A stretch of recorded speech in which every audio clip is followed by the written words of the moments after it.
வணக்கம். தமிழ் ஃபுட் கார்னரில் இன்னைக்கு காலிஃப்ளவர் பராத்தா பண்ண போகிறோம்.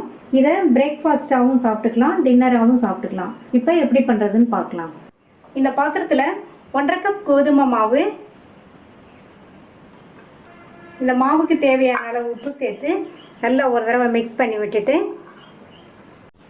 கொஞ்சம் கொஞ்சமாக தண்ணி சேர்த்து சப்பாத்தி மாவு பதத்துக்கு பிசைஞ்சிக்கலாம்.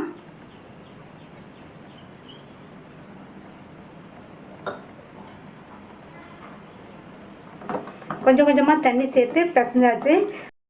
2 டீஸ்பூன் எண்ணெய் சேர்த்து மறுபடியும் நல்லா பிசைஞ்சுக்கலாம்.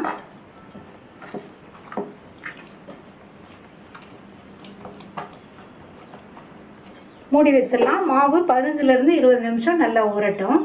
ஒரு மீடியம் சைஸ் காலிஃப்ளவரை சின்ன சின்ன துண்டுகளாக கட் பண்ணி உப்பு கலந்த சூடான தண்ணியில் 2 நிமிஷம் போட்டு க்ளீன் பண்ணி எடுத்து வச்சுருக்கேன். இப்போ இந்த கிரேட்டரில் பெரிய சைஸ் ஹோல் ஒன்று இருக்குது, சின்ன சைஸ் ஹோல்ஸாக ஒன்று இருக்குது. இந்த சின்ன சைஸ் பக்கம் வந்து துருவிக்கலாம்.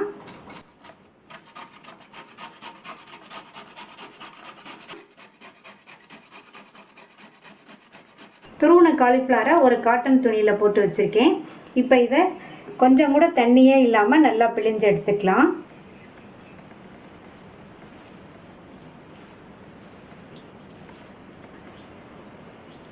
வடிகட்டின காலிஃப்ளவரை இந்த பாத்திரத்தில் சேர்த்து வச்சுருக்கேன். நல்லா ட்ரையாக உதிராக இருக்குது. இந்த மாதிரி இருந்தால் தான் ஸ்டஃபிங்க்கு கரெக்டாக இருக்கும்.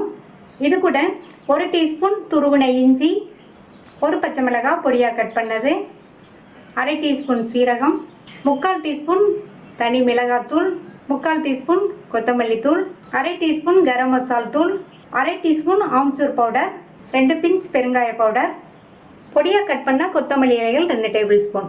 கொத்தமல்லி இலைகள் நிறைய சேர்த்துக்கங்க, நல்லாயிருக்கும். இப்போ இது எல்லாம் நல்லா ஒன்றா மிக்ஸ் ஆகிற மாதிரி மிக்ஸ் பண்ணி விட்டுக்கணும்.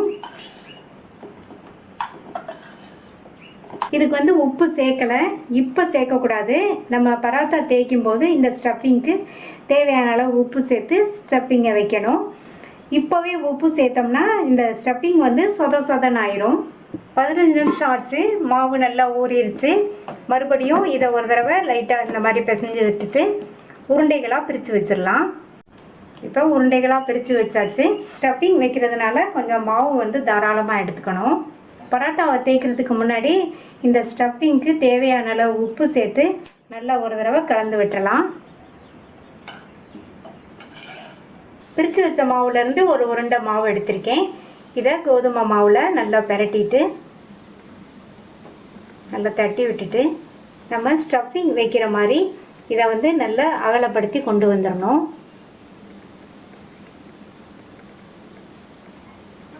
இந்த ஓரங்கள்லாம் கொஞ்சம் தின்னாக இருக்கணும். இந்த அடிப்பாகம் வந்து கொஞ்சம் திக்காக இருக்கணும். அப்போ தான் ஸ்டஃபிங் வச்சு தேய்க்கும் போது வந்து ஸ்டஃபிங் வந்து வெளியில் வராமல் இருக்கும்.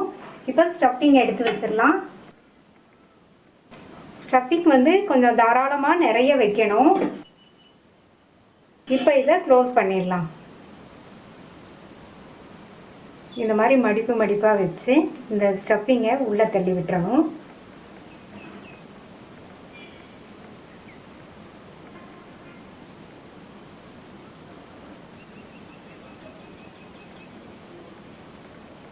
இப்போ நல்லா க்ளோஸ் பண்ணியாச்சு.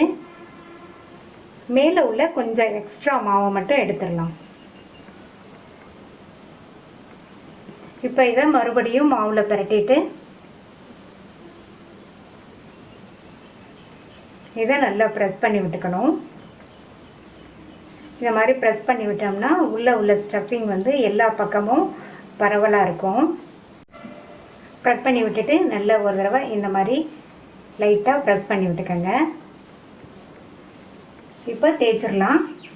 இதை சப்பாத்தி குழவியை வச்சு லைட்டாக டச் கொடுத்து தேய்க்கணும். தேவைப்பட்டால் மறுபடியும் மாவு தூவிக்கணும்.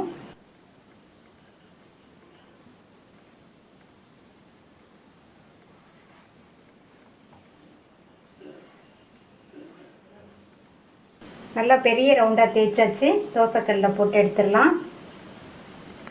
தோசைக்கல் போட்டு சூடாயிடுச்சு. தேய்ச்சி வச்ச பராத்தாவை தோசைக்கல் மேலே வச்சிடலாம். இப்போ நான் இதுக்கு வந்து எண்ணெயும் நெய்யும் கலந்த கலவை சேர்க்க போகிறேன். நீங்கள் வந்து நெய் மட்டும் சேர்க்கறதுனாலும் சேர்த்துக்கங்க, அல்லது எண்ணெய் மட்டும் சேர்க்கறதுனாலும் சேர்த்துக்கங்க, அல்லது இந்த மாதிரி நெய்யும் எண்ணெயும் கலந்த கலவை கூட சேர்த்துக்கங்க. பராத்தாவை சுற்றியும் பராத்தாக்கு மேலேயும் இந்த நெய் எண்ணெய் கலவையை சேர்த்துடலாம். நல்லா இந்த மாதிரி ஸ்ப்ரெட் பண்ணி விட்டுக்கணும். பராத்தாவை போட்டு எடுக்கும்போது ஸ்டவ் மீடியம் ஃப்ளேம்லேயே இருக்கட்டும். இப்போ அந்த சைடு வெந்துருச்சு, பரட்டி போட்டுக்கலாம். பரட்டி போட்டுட்டு லைட்டாக இந்த மாதிரி ப்ரெஸ் பண்ணி விட்டுட்டோம்னா அந்த சைடும் நல்லா வெந்துடும். ரெண்டு சைடும் பராத்தா நல்லா வெந்துருச்சு, எடுத்துடலாம். மீதி உள்ளதையும் இதே மாதிரி போட்டு எடுத்துடலாம்.